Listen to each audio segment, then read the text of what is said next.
everybody.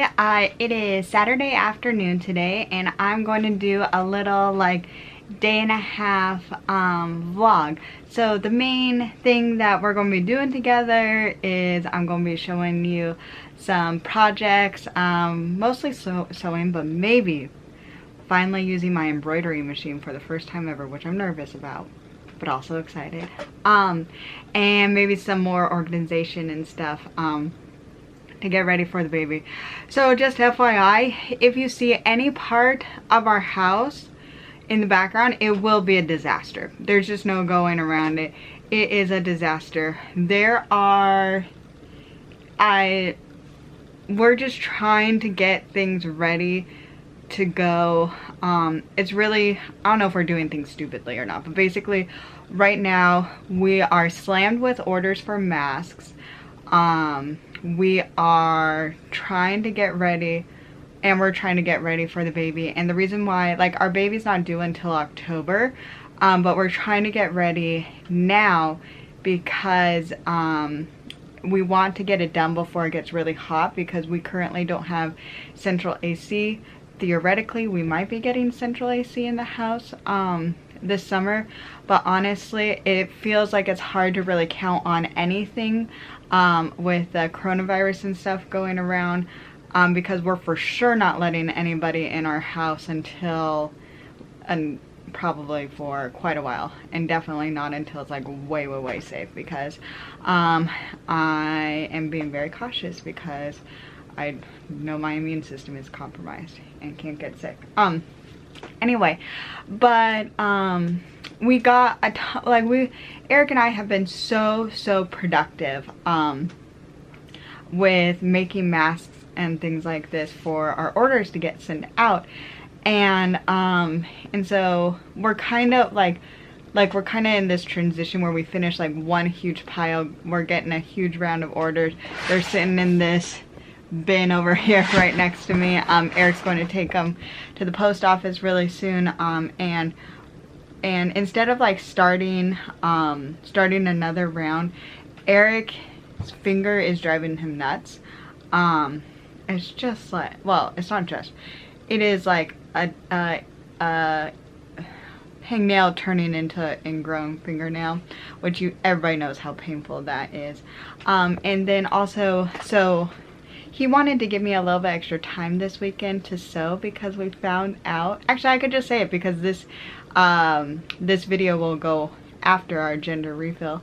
We're having a little boy, which, well, you guys will have known if you've seen the gender reveal, all the different emotions and everything that went into that. And you'll also know his name. His name is Samuel. We're probably going to call him Sam, Sammy, Samuel, all these different things.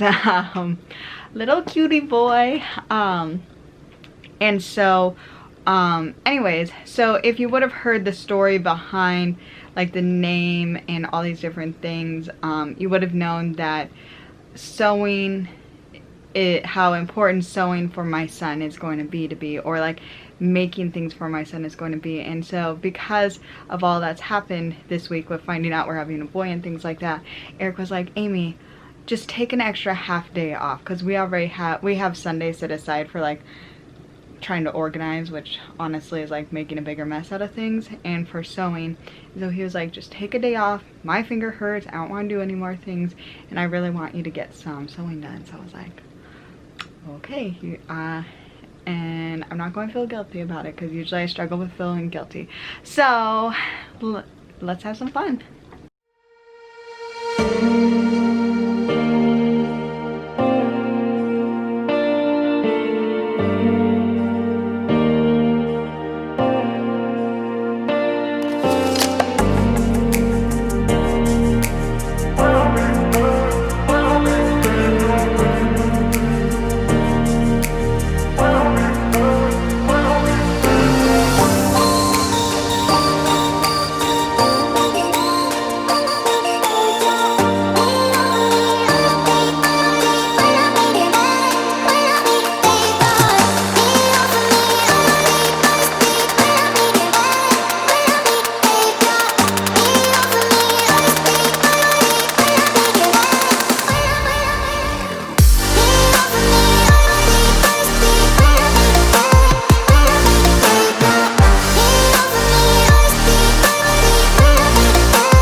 is our son's name, Samuel David Goninan.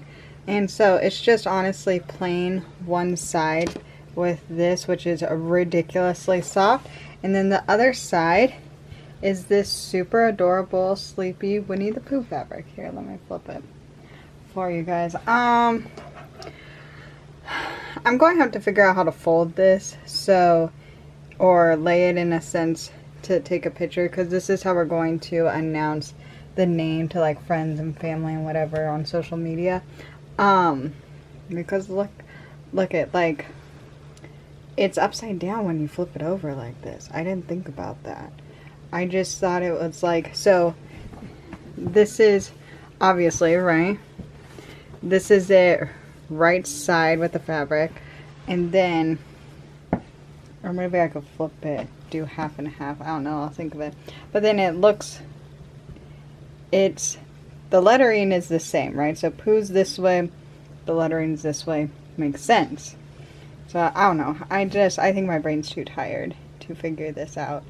I'm going to cut tonight for the next quilt. It's going to be an actual quilt, not just this little blanket. But I'm really happy with how this turned out. It's going to be so soft and cuddly. And I got to use my embroidery machine for the first time. I think it turned out really well. One thing, well, I learned a couple things. First of all, I think I would have like to have the letters a little bit thicker so it could pop a little bit more off of this. I think this would have been just fine if it was like a regular cotton fabric, but because it has like a bit of a loft to it, they get a little bit buried, but that's okay. Hey, it's about 8:30, maybe 8:45, somewhere around that. I finished cutting up and prepping for the quilt that I'm going to make Sam, you can know his name now, tomorrow, which is going to be great. So I wanted to finish these two quilts as part of like our announcement video. So one is going to be this Mickey Mouse quilt that I'm going to be making. Hopefully I'll finish it tomorrow, if all goes according to plan. And then the one that I made today with his little name on it.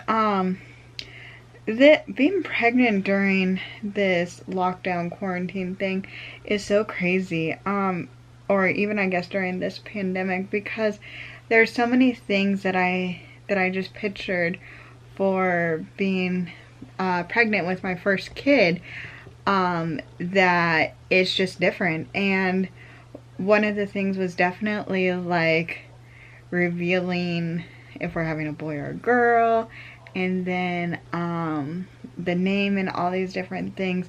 And you know what? It actually has been, instead of making me like sad or making me disappointed, it's been just helping me be thankful for what I can do or what I do have.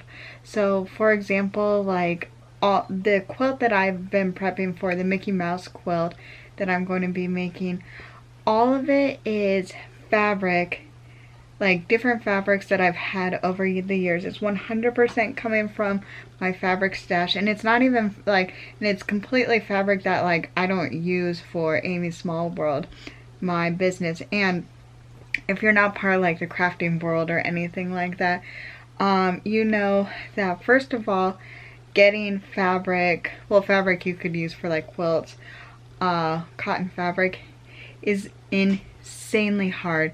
And then people have been jacking up the prices to an incredible amount, which is so, well, that's a whole different issue. And so so there's another thing of like another aspect where I could have been easily disappointed, because it's like, oh, I can't, like, I don't have a ton of options for fabric to be able to, oh, I'm going to sneeze. Sorry, I hope Eric cut that out because that was loud. Anyway, so I don't have like a ton of fabric options at all to even make things for Sam. But once again, this is something that I'm just not feeling sad about, and instead I'm able to look at it in a different way and be like, hey, I'm really thankful that, number one, like, I'm saving money because I'm just using fabric I already have, so basically it's free.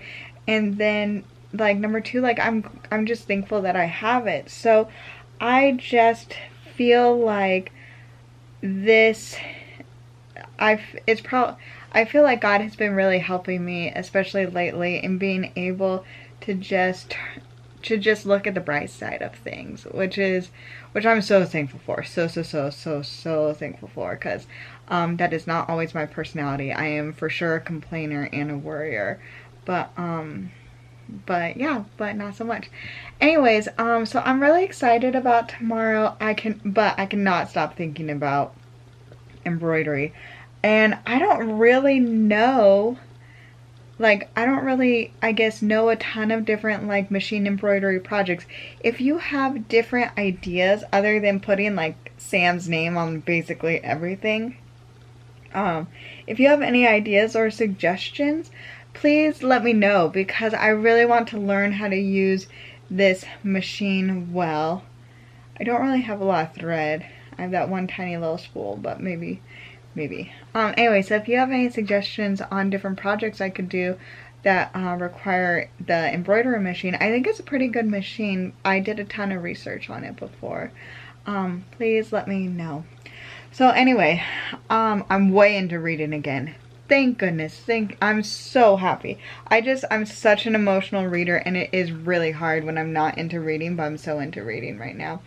And I'm reading this book right now. I don't know if I'm like super into it, because unless it's like baby or parenting books, I'm not spending any money on books right now, just because we're just trying to be wise with our money, you know. But like baby books I want, because I want to be able to write in them and stuff like that. But so I'm just using books that I could get for free on my Kindle from the library or the Libby app that you know I'm obsessed with.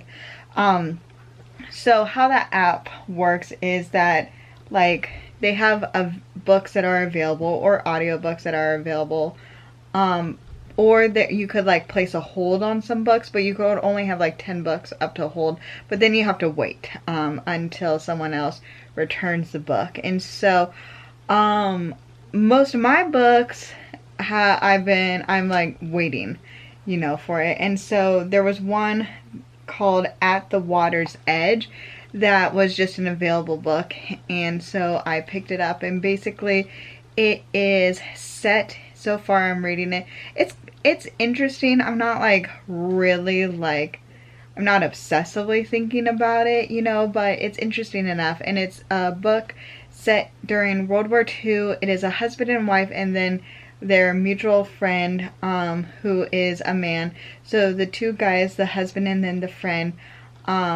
for medical reasons are able to serve in World War II, and they're Americans. And so there's been some family history with the Loch Ness Monster, and so because a situation happens, they end up going on an adventure to go to Scotland to go find and take a picture and find evidence that the Loch Ness Monster exists. So it's interesting. It's interesting that it's like a Loch Ness Monster story set in World War II. Oh no. That's interesting. At least that it's unique, you know, at least it's unique. That's all I could say. Even though I'm 16% done of this book, which that's still very much in the beginning, so it could totally pick up.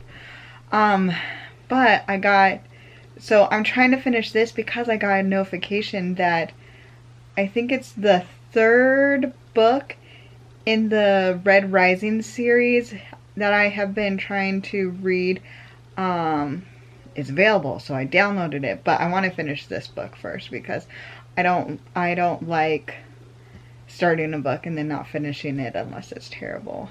And this is not terrible by any means. But the Red Rising series is like a sci-fi dystopian novel. Very like intense, brutal, but interesting. And then there's a lot of characters to keep your head around, and a lot of different things, which I'm not super good at, but I am also, like, you could, context clues, you know, people can understand via context clues.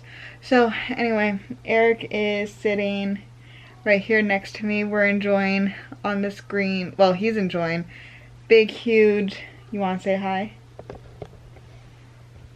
What are you doing? I'm just playing this stupid word game. Why? What are you waiting for? What?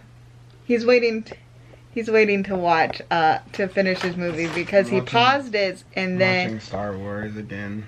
Yeah, he's watching Star Wars because he paused the videos and then I used the opportunity to film an update and it's taking a lot longer, I think, than he expected. So I'll let him go. Do you want to say anything else? What do you think of Sam's first blanket I made him? It's pretty cute. Yeah. I appreciate it. She works so hard. It's not for you. How dare you? No, I'm just kidding. Alright, use it. Yeah, it's so soft. It's really nice. You want to tell him anything else? You look cute today. Thanks. Alright, I'll let this guy watch his movie. My oh my, am I having a slow start to this Sunday. I forgot to close the door. Hang on. I'm just feeling really tired today. Don't know what's going on. I mean, it's not like I'm growing a baby or anything. But do you see some baby stuff over there? Anyways, so today, Sunday's our first Sammy, so I'm working on the quilt I told you guys about yesterday. So it's going to be a scrappy quilt, and so I have all my little tiny squares cut out.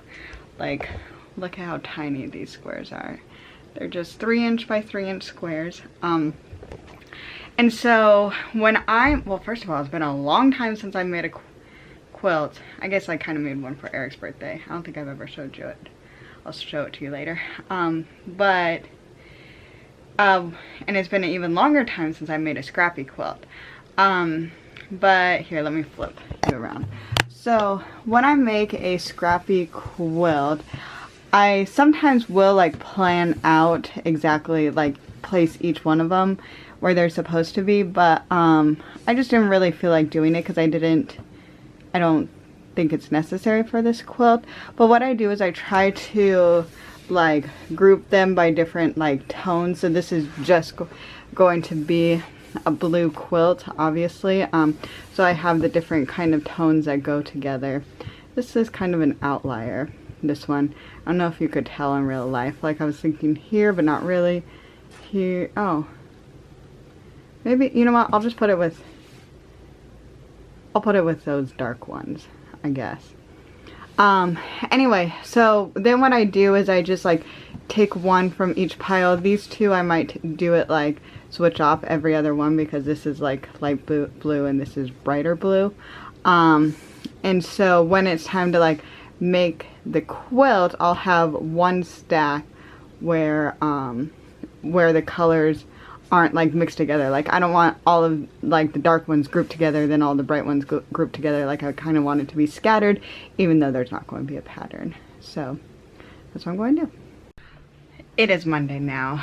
So yesterday I did not have a chance at all to finish the quilt because my sewing machine was just having an attitude problem, just having bad attitude, didn't want to do things, and so I spent a lot of yesterday trying to fix it. Thankfully I was able to fix it, but it really set me behind, and so it's like in the evening time on Monday, and so I really want to finish this quilt because we want to be able to, this is the quilt we're going to use as like we're having a boy quilt.